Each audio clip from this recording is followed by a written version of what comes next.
မင်္ဂလာပါခင်ဗျာသပင်လောကမှာစိတ်ဝင်စားမှုအများဆုံးဖြစ်နေတဲ့အောင်စပူသပင်ဖွဲ့ရဲ့သတင်းကိုတင်ဆက်ပေးပါမယ်မတန်ဆွမ်းသူများအပေါ်ခွဲခြားဆက်ဆံမှုရှိသည်ဆိုသည့်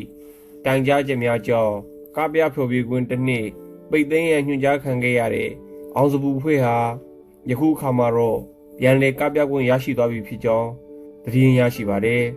ဒီဖြစ်စဉ်မှာဘာတွေဖြစ်ပျက်ခဲ့သလဲဆိုတာကိုတင်ပြပေးပါမယ်ဒီဖြစ်စဉ်ဟာ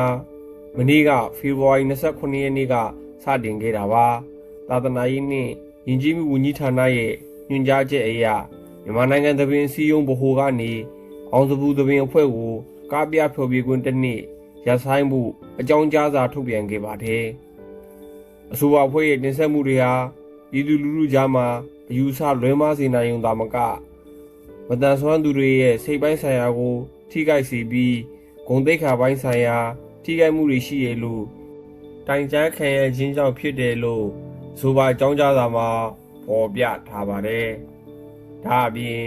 လူမှုဝန်ထမ်းကယ်ဆယ်ရေးနှင့်ပြန်လည်နေရာချထားရေးဝန်ကြီးဌာနရဲ့ကန့်ကွက်တိုင်ကြားချက်တွေလည်းပါဝင်နေတာကိုတွေ့ရပါတယ်။ဒီသတင်းဟာလူမှုကွန်ရက်စာမျက်နှာတွေပေါ်မှာပြန့်နှံ့ခဲ့ပြီးနောက်သပင်ချစ်သူပြည်သက်တွေကြားမှာဝေဖန်ဆွေးနွေးမှုတွေအပြင်းထန်ထွက်ပေါ်ခဲ့ပါတယ်။ဒီတော့အတွင်းမှာပဲမြန်မာနိုင်ငံသပင်အစည်းအရုံးဗဟိုအနေနဲ့အောင်စပူသပင်အဖွဲ့ပြန်လည်ကပြခွင့်ရရှိရေးအတွက်သက်ဆိုင်ရာဌာနအသီးသီးကိုအသနာခံစာတင်ပြပေးနေတယ်လို့ထပ်မံထုတ်ပြန်ခဲ့ပါတယ်။သပင်အစည်းအရုံးရဲ့ထုတ်ပြန်ချက်အရ၎င်းတို့အနေနဲ့ဖွဲ့သားတွေရဲ့ရည်တည်မှုနဲ့ရန်လေဖျော်ဖြေခွင့်ရရှိနိုင်ဖို့အတွက်ကူညီဆောင်ရွက်ပေးနေခြင်းဖြစ်တယ်လို့ဆိုပါတယ်။လက်တော်အခြေအနေမှာတော့မင်းသားဖြစ်သူဦးအေးမင်းဦးခအောင်စပူကလူမှုကွန်ရက်စာမျက်နှာကနေတဆင့်ပြည်သက်တွေကိုအသိပေးစကားပြောကြားလာပါတယ်။၎င်းအနေနဲ့ပြန်လည်ကားပြခွင့်ရရှိသွားပြီဖြစ်ကြောင်းနဲ့ဒါဟာပြည်သက်တွေရဲ့ဝန်ရံအားပေးမှုကြောင့်ဖြစ်တယ်လို့ဆိုပါတယ်။အောင်စပူတပင်ဒီထမကပူပြီးကြိုးစားပါမယ်ခင်ဗျာမင်းသားအောင်စပူဟာ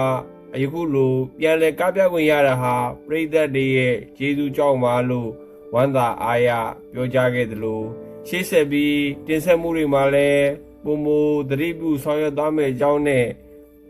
ဒီချက်မကကြိုးစားသွားမယ်ဖြစ်ကြောင်းပြောကြားတာတွေ့ရပါတယ်ဒီဖြစ်စဉ်ဟာအမှုပညာလွတ်လပ်ခွင့်နဲ့လူမှုရေးဆိုင်ရာတာဝန်ယူမှု social responsibility အကြားကအရေးကြီးတဲ့သင်ခန်းစာတစ်ခုအဖြစ်ရှုမြင်နေကြပါတယ်။အောင်စပူသပင်အဖွဲ့အနေနဲ့ရှိလာမယ့်ပွဲစဉ်တွေကိုဘလို့ပုံစံနဲ့ဆက်လက်တင်ဆက်သွားမလဲဆိုတာကိုတော့ဆက်လက်စောင့်ကြည့်ရအောင်မှာဖြစ်ပါတယ်။အောင်စပူသပင်အဖွဲ့ယခုတည်းမကအောင်မြင်ပါစေလို့ဆုတောင်းပေးလိုက်ပါတယ်ခင်ဗျာ။ကြည့်ရှုအားပေးကြတဲ့အတွက်ကျေးဇူးတင်ပါတယ်။ကျွန်တော်ရဲ့ဗီဒီယိုလေးကိုကြည့်ရှုပြီး like subscribe နဲ့ follow လေးလုပ်ပေးကြပါအောင်ခင်ဗျာသတင်းတွေကိုစဉ်ဆက်မပြတ်တင်ဆက်ပေးသွားမှာဖြစ်ပါတယ်အားလုံးကိုကျေးဇူးတင်ပါတယ်ခင်ဗျာစားချက်လေးတွေရေးပို့ချင်တာဖြစ်ဖြစ်သတင်းဝီသတင်းထူးလေးတွေပေးပို့ချင်တာဖြစ်ဖြစ်စာပို့ပြီးကလေးကိုပေးပို့နိုင်ပါတယ်အစိုးရကြည့်ပြီးတဲ့အတွက်ကျေးဇူးများကြီးတင်ပါတယ်ခင်ဗျာ